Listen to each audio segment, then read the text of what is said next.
प्राचीन काल में एक नदी के किनारे बसा नगर व्यापार का केंद्र था। फिर आए उस नगर के बुरे दिन, जब एक वर्ष भारी वर्षा हुई। नदी ने अपना रास्ता बदल दिया।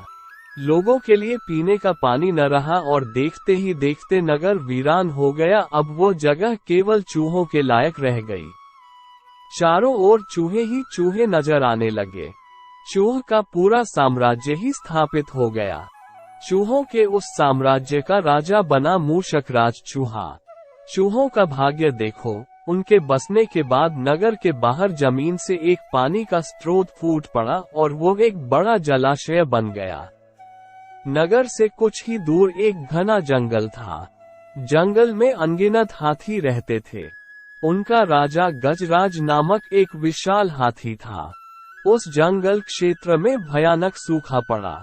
जीव जंतु पानी की तलाश में इधर उधर मारे मारे फिरने लगे। भारी भरकम शरीर वाले हाथियों की तो दुर्दशा हो गई। हाथियों के बच्चे प्यास से व्याकुल होकर चिल्लाने व दम तोड़ने लगे। गजराज खुद सूखे की समस्या से चिंतित था और हाथियों का कष्ट जानता था।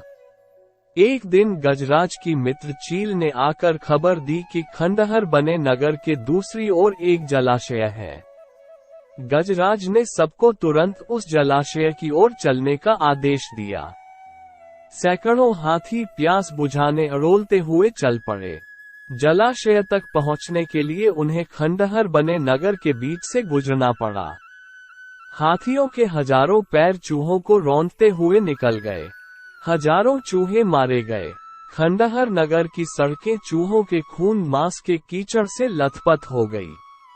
मुसीबत यहीं खत्म नहीं हुई। हाथियों का दल फिर उसी रास्ते से लौटा।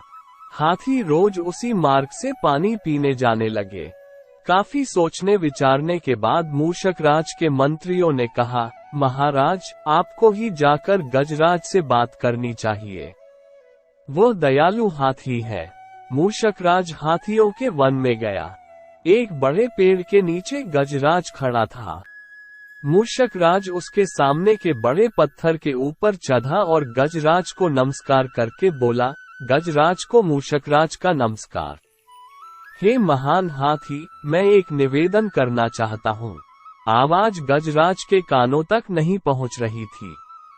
दयालु गजराज उसकी बात सुनने के लिए नीचे बैठ गया और अपना एक कान पत्थर पर चढ़े मूषकराज के निकट ले जाकर बोला, नन्हे मियाँ, आप कुछ कह रहे थे, कृपया फिर से कहिए। मूषकराज बोला, हे गजराज, मुझे चूहा कहते हैं। हम बड़ी संख्या में खंडहर बनी नगरी में रहते हैं। मैं उनका मूषकराज हूँ। आपके हाथी रोज जलाशय तक जाने के लिए नगरी के बीच से गुजरते हैं। हर बार उनके पैरों तले कुचले जाकर हजारों चूहे मरते हैं। यह मूषक संहार बंद न हुआ तो हम नष्ट हो जाएंगे। गजराज ने दुख भरे स्वर में कहा, मूषकराज, आपकी बात सुन मुझे बहुत शोक हुआ। हमें ज्ञान ही नहीं था कि हम इतना अनर्थ कर रहे हैं। हम नया रास्ता ढूंढ लेंगे।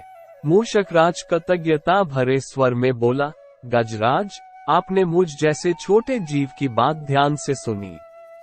आपका धन्यवाद। गजराज, कभी हमारी जरूरत पड़े तो याद जरूर कीजिएगा।